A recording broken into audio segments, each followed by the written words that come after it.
Si buscas un portón automático para tu casa o para la oficina, asegúrate que sea fuerte, que sea seguro, que sea práctico, que sea un SEA. Porque solo un portón SEA te asegura el mayor respaldo técnico, un service propio en todo el país y la garantía de todos sus productos. Ingresa en seaportones.uy o llama al 2601-2611. Si vas a elegir un portón, que sea un SEA. Hola Marcia, buen día, bienvenida. Hola, buen día. ¿Cómo estás, Alejandro? Muy bien, muy ilusionado de irme al éxodo del pueblo oriental.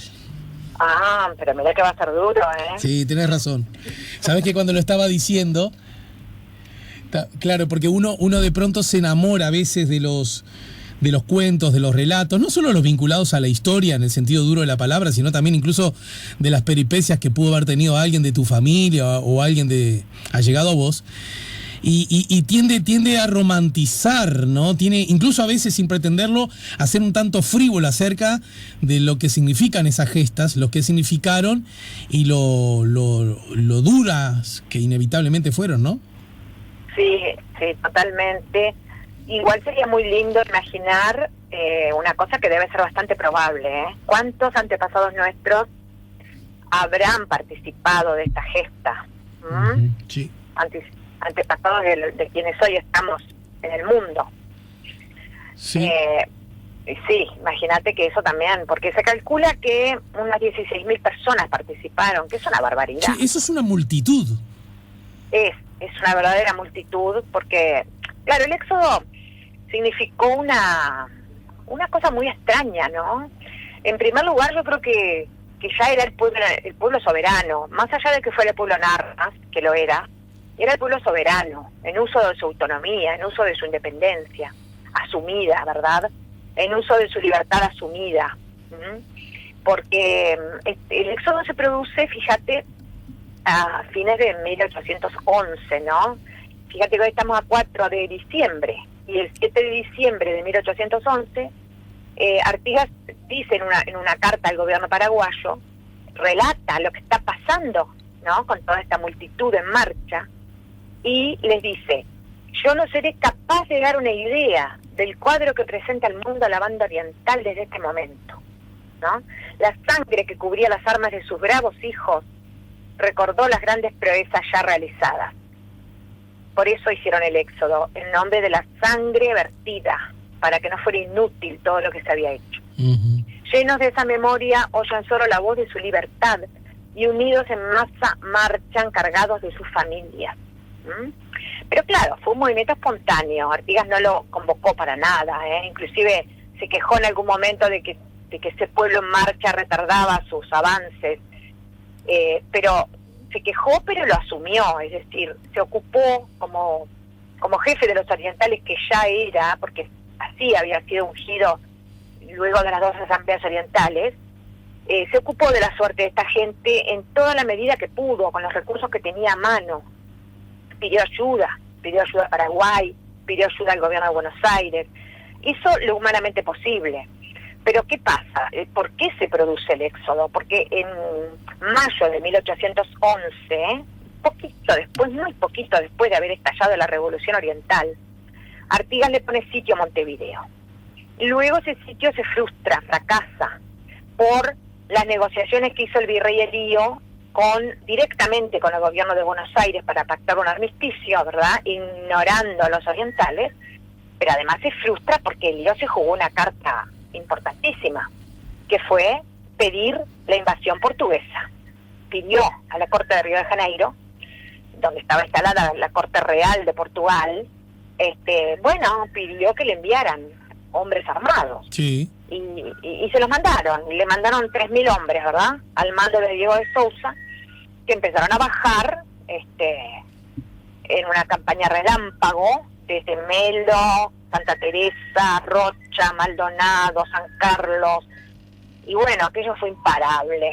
Y a la vez el sitio de Montevideo se había frustrado, entonces se había afectado el armisticio, ¿verdad?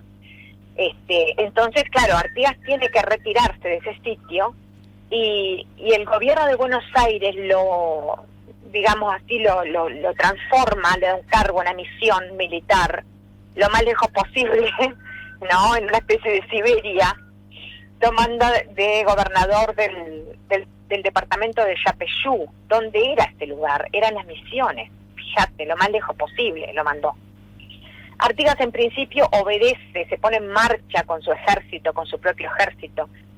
Y claro, pero ¿qué pasa? La gente queda entregada a la inseguridad total, queda entregada a un país invadido, Sí. invadido por los portugueses. Entonces espontáneamente empiezan a seguir a los ejércitos. Ahí por donde van pasando los ejércitos, ¿no? Que arrancaron de paso de la arena,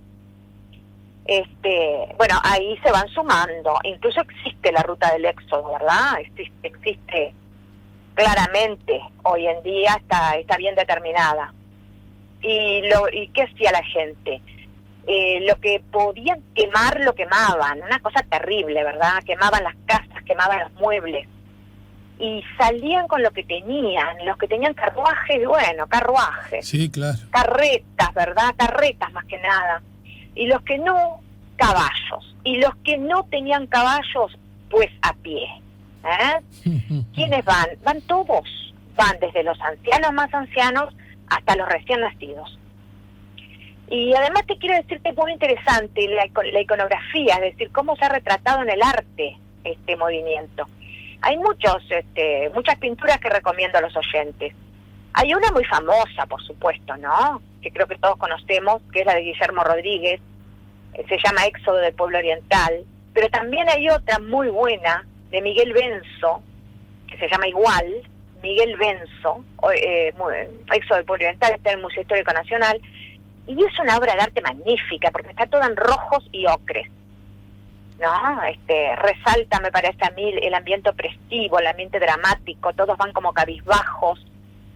En cambio, el óleo de Guillermo Rodríguez es mucho más dinámico, más vital, lleno de colores y lleno de mujeres. Guillermo Rodríguez, creo yo, que lo que más retrató fue a las mujeres. Uh-huh. Si se examina ese óleo en detalle, se puede ver incluso una niña que va con su muñeca. O sea, vemos muchas cosas de la época. Vemos las clases sociales mezcladas, confundidas.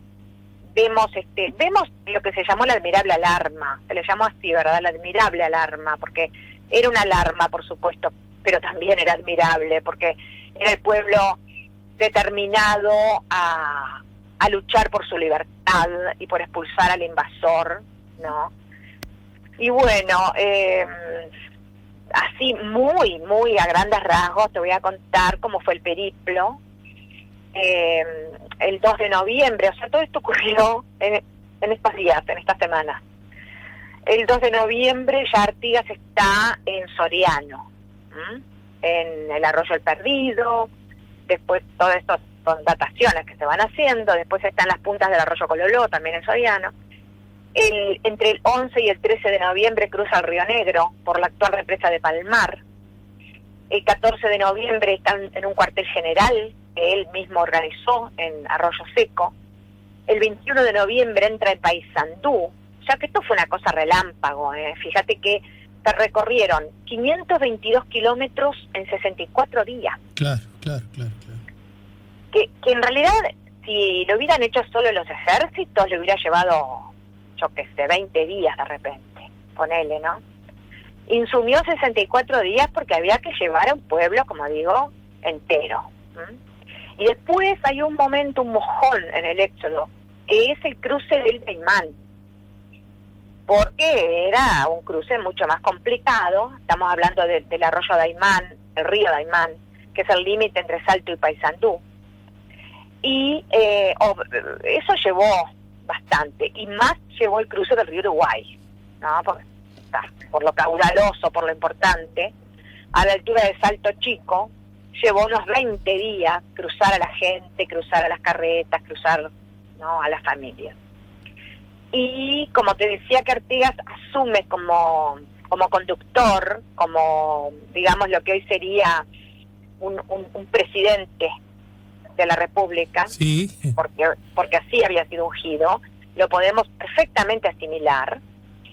Él llevó un padrón el 14 de diciembre, en pleno cruce del Salto Chico, llevó mandó a hacer un padrón de las familias orientales, que contabilizó a 4.435 personas, y 846 carruajes. Pero cuando decimos carruajes, vuelvo a repetir, tenemos que pensar más en carretas, que eran más aptas para aquello, pues no había caminos, no había puentes, no había nada. Y es mucho igual, 4.435 personas. Sin embargo, pensemos que no se contabilizó al ejército, que por lo menos eran 2.000 hombres, ni se contabilizó a los que iban sumándose por el camino, que ellos les llamaban los que van llegando, ¿verdad? Por eso digo que en opinión de muchos historiadores que han analizado a fondo esto, bueno, se estima por lo menos en 16.000 personas. 16.000 personas. Y si, a ver, vamos a jugar vos y yo, ¿de acuerdo, Marcia? Y supongamos que este acontecimiento hubiera tenido cobertura periodística, cobertura televisiva en particular, ¿no? Y un equipo saliendo en vivo para un canal abierto, se le arrima y le pregunta a alguien que está en una carreta o incluso yendo a pie: señor, señora, ¿hacia dónde está yendo? ¿Y por qué está yendo? ¿Hacia dónde está yendo? Que juguemos. Voy a charlar con la que hace ficción ahora, Marcia, la escritora. Perfecto. ¿Qué diría? ¿Qué respondería? Y bueno, lo más probable es que dijera que no sabían bien para dónde iban, pero que seguían a su jefe, seguían a su líder, seguían a Artigas y a su ejército. Te hubieran dicho de acuerdo a su nivel educativo y su clase social, tal vez te hubieran dicho, bueno, lo seguimos porque es el jefe de la revolución, los más embanderados con la causa libertaria. Los que no estaban tan embanderados con la causa libertaria, que también lo sabía, pero en menor cantidad, te hubieran dicho, lo seguimos porque es la única protección que tenemos. Porque si no vamos a caer, quién sabe lo que nos pasa, los portugueses van a venir, nos van a hacer de todo, como ya lo han hecho en algunos otros lugares. No había internet, no había los medios de comunicación actuales, pero las noticias corrían rápidamente. Se sabía de los excesos que cometían los portugueses en la campaña. Y te hubieran dicho, y bueno, y estamos a lo que Dios disponga, en una frase muy típica de la época, con una religiosidad muy instalada.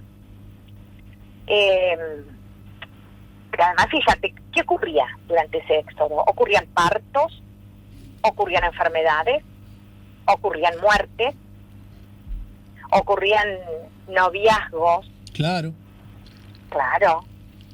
Uniones que no siempre podían ser bendecidas por curas, pero uniones de hecho.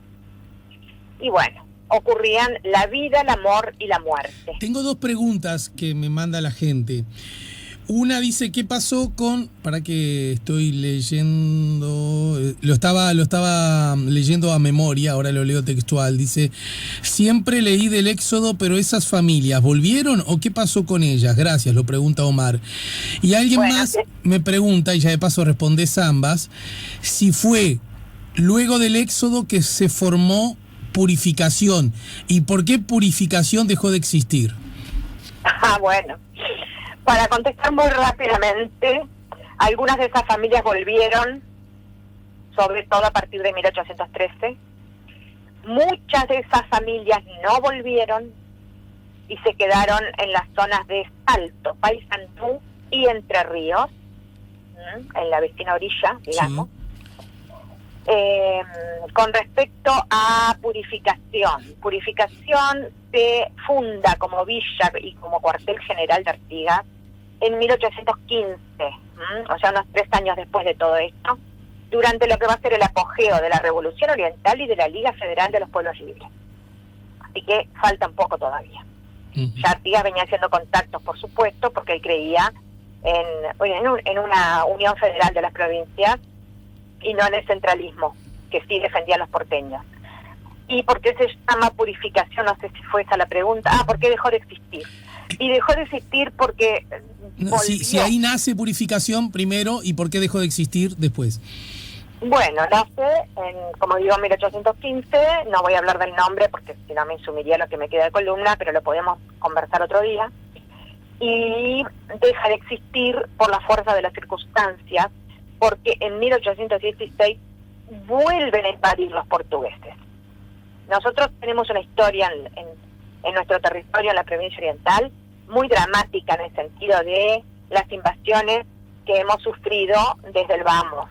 Es decir, desde que éramos una banda oriental como tierra sin ningún provecho, así nos llamaban los españoles, ya en ese momento nos echó el ojo Portugal, y de ahí en adelante las ambiciones cruzadas, básicamente de los españoles por quedarse, los portugueses por acaparar el lugar y echar a los españoles.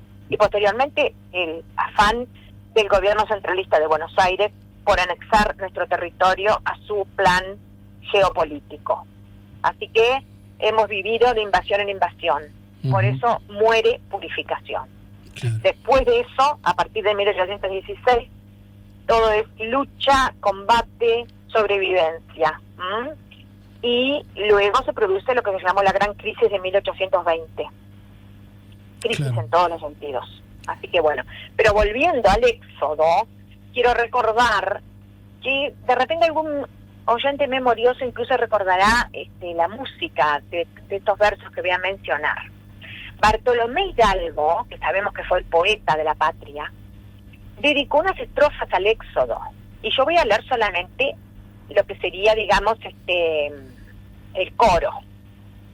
Orientales de la patria peligra, reunidos al salto volar, libertad entonada en la marcha, y el regreso de Cid, libertad. Yo sé la música, pero como canto a lo perro, no me atrevo. Sin embargo, algún oyente seguro que lo recordará, porque yo al menos la cantaba en la escuela. Bien. Sí, decime. No, que a propósito de eso está el emblemático poema de Idea Vilariño, ¿no? Los Orientales, musicalizado, interpretado por Loso Lima. Bueno, y tengo la versión para cerrar la columna del día de hoy. ¡Qué lindo! Me parece excelente porque, claro, todo esto ha quedado, incluso ha quedado, te diría, en esa versión, en ese poema que tú mencionas, hay determinadas palabras que están tomadas de lo que dice José Artigas. Pero claro, José Artigas no fue el único que habló del Éxodo, hablaron muchos historiadores, ¿no? Por ejemplo, en orden de antigüedad, Carlos Anaya, que fue, bueno, político, cronista, en fin, que vivió de 1777 a 1822, habló de que el Éxodo fue una operación muy amarga, que dejó casi desierta la campaña. Y ahí nace el otro título que en realidad no se le llamó Éxodo. El Éxodo es un nombre que le puso otro historiador. Claro, asociándolo con el éxodo del pueblo judío, ¿no? Exactamente, una reminiscencia bíblica. Fue Clemente Frejeiro, un historiador nacido en 1855 y fallecido en 1931, y fue el primero en hablar de Éxodo. Pero Francisco Bauzá, que vivió en la segunda mitad del siglo XIX, no habló de Éxodo, pero sí mencionó las representaciones bíblicas de las naciones migrantes que van en busca de la libertad. Quiere decir que Francisco Bauzá le dio el pie a Clemente Frejeiro. Claro. Pero hay otro nombre, el nombre que le puso la gente, el paisanaje, la redota. Que en todo caso luce desde una perspectiva también como mucho más justo, ¿no? Y más apropiada, claro, eso. la redota. Claro. Porque la gente, ¿sabes qué sentía la gente? Que justamente, que estaban derrotados. Eso, a eso me refería. Pero solo hecho de sentirse derrotado, ¿qué te muestra? Te muestra que si vos sos derrotado es porque antes luchaste.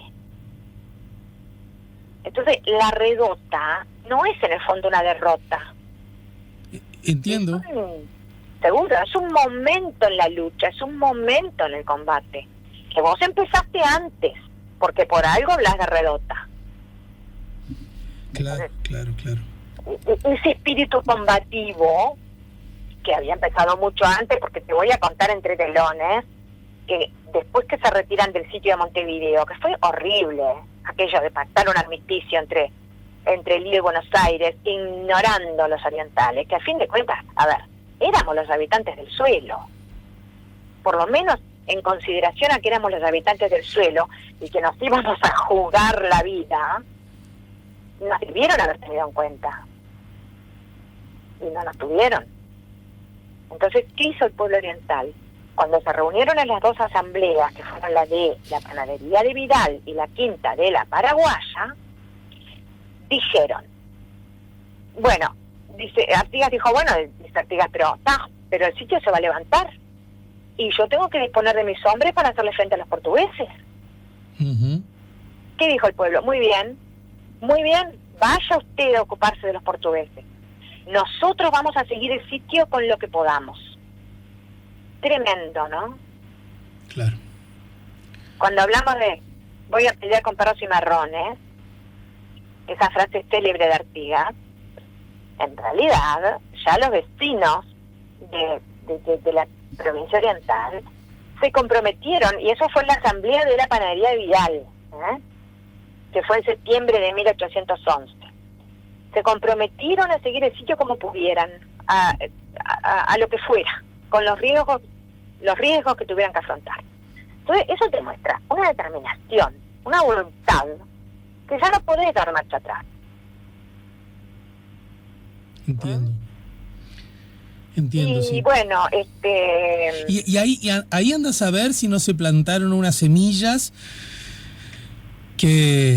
cuyas plantas, cuyos frutos siguen estando en alguna medida vigentes, ¿no? Y sí, muchas semillas, ¿no? Seguramente la semilla de la autonomía es una, pero incluso la autonomía con respecto a Buenos Aires. Lo que pasa que la autonomía con respecto a Buenos Aires existía ya de antes y a dos puntas, o sea que no había manera de arreglar eso. Esas dos puntas eran la ciudad portuaria y la campaña, que siempre estuvieron enfrentadas. La ciudad portuaria concebía a la campaña como una especie de región de salvajes. La campaña miraba con profundo recelo a la ciudad. Pero en la ciudad de Montevideo, sí, desde mucho antes, existió una rivalidad de puertos con Buenos Aires, no te olvides. Bueno, si te parece la dejamos por acá, mi querida Marcia, ¿eh? Mira qué viaje nos hiciste hacer. Magda te pregunta, ¿cuántos éxodos hubo en la historia de la humanidad? No creo que ni pueda contarse eso, ¿no? Bueno, pero hubo muchos. Y por lo tanto esto es una constante que habla es decir, esto me lleva a enaltecer la lucha por la libertad, que a veces creemos que es una entelequia, sí, y no es ninguna entelequia, nos compromete en vida. Mirá lo que dice Selma. Hola Alejandro, buen día. Mi recuerdo de una estrofa de la canción que menciona a Marcia. Yo no la escuché, pero le voy a poner el play a ver si se logra escuchar algo. A ver. No está saliendo. No lo estoy pidiendo. Qué pena. A lo mejor no tengo la... Ah, sí, pará. Orientales, la patria peligra, reunidos alzando a volar. Libertad, entonad con fuerte acento, y al regreso deciden libertad. ¿Qué te parece? Maravilloso me parece. Hizo lo que yo no me atreví a hacer. Bueno, lo mandó en grabación Selma. No, yo no la tengo, ¿sabes? Yo no la aprendí en la escuela esto. ¿Viste? Y mucha gente no la aprendió, pero Selma sí, y le agradezco mucho. Bueno, te dejo un beso grande y nos quedamos con Los Orientales de Idea, interpretado por los olimareños. ¿Te parece? Dale, un abrazo grande. Gracias, querida Marcia Collazo, nos ayudó a poner la mañana en camino en sus Caminos por la Historia. De todas partes vienen sangre y coraje para salvar su suelo. Los orientales vienen de las colinas con lanza y sable, entre las hierbas brotan los orientales salen de los poblados.